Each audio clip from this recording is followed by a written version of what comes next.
বগুড়া পৌরসভা ১৫ নম্বর ওয়ার্ড ধানের শীষে ভোট চেয়ে সংযোগ ও লিফলেট বিতরণ। সোহেল আহমেদ, বগুড়া সদর প্রতিনিধির তথ্যচিত্রে বিস্তারিত।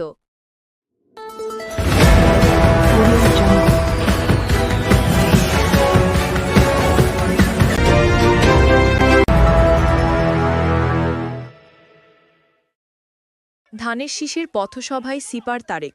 বগুড়া সদর আসনে বিএনপির ভারপ্রাপ্ত চেয়ারম্যান তারেক রহমানের ধানের শীষে ভোট চেয়ে গণসংযোগ, পথসভা ও লিফলেট বিতরণ করা হয়েছে।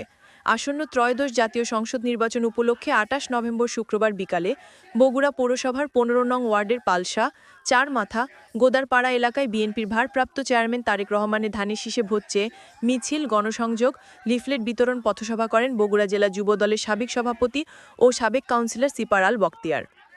শহর যুব দলের সাবেক সভাপতি ও ১৫ নং ওয়ার্ডের সাবেক কাউন্সিলর মাসুদ রানা মাসুদের সঞ্চালনায় পথসভার বক্তব্য রাখেন জেলা যুব দলের সাবেক সভাপতি সিপার আল বখতিয়ার। তিনি বলেন, তারেক রহমান সদর আসনে নির্বাচন করবেন, এজন্য আমরা বগুড়াবাসী ধন্য। ১৭ বছর ফ্যাসিস্ট সরকারের আমলে নির্বাচন হয়নি, সাধারণ মানুষ ভোট প্রয়োগ করতে পারেনি। আওয়ামী লীগের আমলে ভোট কক্ষে দেখা গিয়েছে গরু, ছাগল ও কুকুরদের। যারা আওয়ামী লীগ করেছে তারাও ভোট কেন্দ্রে যায়নি, কারণ তারাও জানে হাসিনা প্রহসনে নির্বাচন করেছে।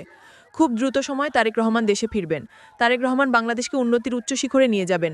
বগুড়ার মানুষ সর্বোচ্চ ভোট দিয়ে তারেক রহমানকে নির্বাচিত করবে।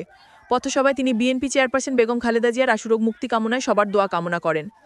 এ সময় উপস্থিত ছিলেন জেলা যুবদলের সাবেক সাংগঠনিক সম্পাদক ফারুকুল ইসলাম ফারুক, সদর উপজেলা যুবদলের সাবেক সভাপতি রাফিউল ইসলাম রুবেল, শান্ত, জিতু, সুলতান, রানা, রাজ্জাক, মমি, রুহুল মান্নান, আকরাম আলামিন, সিদ্দিক, খোরশেদ, জেমস, আউয়াল, কনক, নাহিদ, তানভীর, রাজীব, মমিন, শফিউল ইসলাম, রেজাউল, রবি, সুমন, পিয়াল, মুস্তাকিম, রাকিব, মমিন, দুদুল, রিকো, মিজানুর রহমান, সেলিম, শহীদ, ফরহাদ, রাসেল, মন্টু, জুয়েল, রাহাত, রাসু, শফিক, নীরব, মেহেদি, সৌরভ, মশিউর রহমান, শামীম প্রমুখ।